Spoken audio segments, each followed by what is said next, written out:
विचार सर, काल भाजपच्या पदाधिकाऱ्याकडे पैसे मिळाल्याचं स्ट्रिंग ऑपरेशन निलेश राणेंनी केलं. काय सांगतो? मला एक कळत नाही, आम्ही भारतीय जनता पक्ष, शिवसेना, काँग्रेस, NCPचे कार्यकर्ते होण्या अगोदर आमचे स्वतःचे व्यवसाय पण असतात, बिझनेस पण असतात, आम्ही नोकऱ्या पण करतो. राजकीय आणि सामाजिक कामं करण्यासाठी आम्ही एक पक्षाचे कार्यकर्ते बनतो. पण आमचे स्वतःचे व्यवसायामध्ये अगर कुठेतरी गुंतवणुकीसाठी, कुठल्या तरी बाकीच्या व्यवसायासाठी अगर आमच्या घरामध्ये किंवा आमच्या ऑफिसमध्ये अगर पैसे, त्याच्यामध्ये चूक काय आहे? मला मुळात चूक कळली नाही आहे. म्हणून उगाच भारतीय जनता पक्ष असं बोलून आमच्या पक्षाची बदनामी कोणी करू नये. मग प्रत्येकाचे, कोणाचे क्रशर आहेत, कोणाचे व्यवसाय आहेत, कोणाचे हॉटेल आहेत. मग तेव्हा अगर त्यांनी व्यवसायासाठी अगर काही कॅश तिथे ठेवली तर आता त्याची चौकशी, सखोल चौकशी, निपक्ष चौकशी मी तुम्हाला सांगतो. कारण जो नियम आम्हाला लागतो तो नियम उद्या सगळ्यांना लागणार. हे वाक्य सगळ्यांनी नोंद करून ठेवावं. हमाम में सब नंगे होते. म्हणून निवडणूक आयोग, पोलीस खातं सखोल चौकशी, निपक्ष चौकशी करेल आणि जे काय दोषी आहे त्याला कारवाई आम्ही निश्चित पद्धतीने करणार. यामध्ये साहेब निलेश राणे असे म्हणत आहेत की रवींद्र चव्हाण ज्यावेळी सिंधुदुर्ग जिल्ह्यामध्ये येतात त्यावेळी असा प्रकार घडत असतो. असं आहे, तो राजकीय आरोप आहे. प्रदेश अध्यक्ष आहेत, आज ते कुठे बुलढाणामध्ये आहेत, आज ते जळगावमध्ये आहेत, काल ते CM साहेबांबरोबर बदलापूरमध्ये होते. प्रदेश अध्यक्ष असल्यामुळे महाराष्ट्रातल्या प्रत्येक कानाकोपऱ्यात जाणं हे त्यांचं काम आहे. म्हणून तो राजकीय आरोप आहे, त्याला राजकीय चष्म्याने आपण पाहिलं पाहिजे. कोण कुठे जात असतील. आता आम्ही उदय सामंतांबद्दल बोललो तर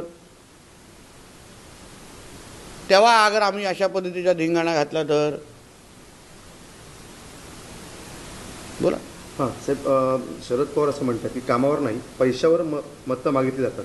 असं आहे, आदरणीय पवार साहेबांच्या प्रश्नावर किंवा स्टेटमेंटवर उत्तर देणं एवढा मी काय मोठा नाही. तर रवींद्र चव्हाण काल असं म्हणाले होते की जो निर्णय झाला, युतीबाबतचा जो निर्णय होणार होता तो प्रदेशवरून झाला नाही, तो स्थानिक लेवलच्या बॉडीने जो निर्णय ठरवला. बघा, ती भारतीय जनता पक्षाची प्रक्रियाच आहे. तुम्ही कधीतरी आमच्या कार्यालयामध्ये या.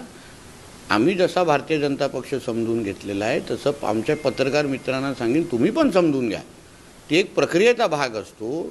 कार्यकर्त्यांच्या इंटरव्ह्यू, कॅन्डिडेटचा इंटरव्ह्यू होता, जिल्हाध्यक्ष, संघटन मंत्री ह्या सगळ्यांसमोर ते कार्यकर्त्यांचं मत मागितलं जातं, घेतलं जातं. तो प्रस्ताव प्रदेशकडे जातो. परत आता कार्यकर्त्यांना त्या पद्धतीने त्या जिल्ह्याच्या राजकीय अनुसार त्यांना निर्णय घेण्याची मोकळीक दिली जाते. आणि म्हणून मला असं वाटतं की आता युतीचा विषय संपलेला, निवडणूक संपायला आलेली आहे, मतदानासाठी आलेलो आहे. म्हणून आपल्याला कृपया मी विनंती करतो, आमच्या सिंधुदुर्ग जिल्ह्याच्या निवडणुका आम्ही ह्या सगळ्या विकासाच्याच अजेंडावर भारतीय जनता पक्ष लढवतो आहे. बाकी कुठल्या अजेंडावर लढवतात हे मला मुळीच माहीत नाही. आणि मला त्या पक्षाच्या बाबतीमध्ये आघाड्यांच्याबद्दल बोलायचंही नाही. पण भारतीय जनता पक्ष म्हणून तुम्ही आदरणीय रवी चव्हाण साहेबांची भाषणं बघा, माझी भाषणं बघा, आमचे कॅन्डिडेट, नगराध्यक्ष, आमचे अन्य जिल्ह्याचे नेत्यांचे भाषणं बघा. आम्ही फक्त विकासावर बोलतो आहे. आमची गाडी रुळावरून हलत नाही आहे. बाकी कितीही प्रयत्न करत असतील की आमची गाडी दुसऱ्या रुळावर जाईल, आम्ही एकच रुळावर आहे की सिंधुदुर्गचा मतदार हाच भारतीय जनता पक्षाचा केंद्रबिंदू आहे. आम्ही निवडणुकीत त्यांच्यासाठीच लढवतो, जेणेकरून मतदारांचा विकास, मतदारांचं भविष्य यासाठीच आम्ही भारतीय जनता पक्ष म्हणून आम्ही निवडणूक लढवतोय. त्याच्यामध्ये कोणी किती प्रयत्न केला तर आम्ही काय आमचा चॅनल बदलणार नाही. साहेब, आपण सावंतवाडीवर असं म्हटलं होतं की ही अंदर की बात आहे, दीपक भाई हमारे साथ आहे. त्यावर दीपक भाई असं म्हणतात की माझी तब्येत बरी नसल्यामुळे मी काही दिवस बाहेर पडलेलो नाही आहे, मात्र माझ्या नावाचा वापर करणं चुकीचं आहे, मला मत म्हणजे शिवसेनेला मत. बघा, आदरणीय दीपक केसरकर साहेब हे ज्येष्ठ आहेत. त्यांच्या तब्येत असो, त्यांच्या ह्या आरोग्याबाबतीमध्ये आम्हाला सगळेच आम्ही म्हणजे त्यांच्याबद्दल वारंवार आम्ही विचारपूस करतो. आम्ही त्यांच्या बाबतीमध्ये सगळ्या पद्धतीने काळजी जेवढे आम्हाला शक्य आम्ही पण घेणार आहोत. काही महिन्या अगोदर जेव्हा ते आजारी पडले तर मीच त्यांना भेटायला गेलेलो. त्याचा आणि आजारपणाचा आणि निवडणुकीचा काही संबंधच नाही आहे, काहीच संबंध नाही आहे. आणि म्हणून त्यांनी बोलावं ना की राजघराण्याची माझा काही संबंध नाही, राजघराण्याचे जे उमेदवार आहेत त्यांच्याशी माझा काही संबंध नाही. एकदा केसरकर साहेबांनी बोलले तर आपल्यालाही कळेल केसरकर साहेबांचं मन किती मोठं आहे हे आम्हाला माहिती आहे. आणि राजघराण्याबद्दल तर त्या भावनिक आहेत, हळवे आहेत एकदम. म्हणून त्या विचारांनी, त्या अधिकारवाण्यानी ते निश्चित पद्धतीने राजघराण्यातल्या व्यक्तीला आशीर्वाद देतील या व्यक्तीवर मी आजही ठाम आहे.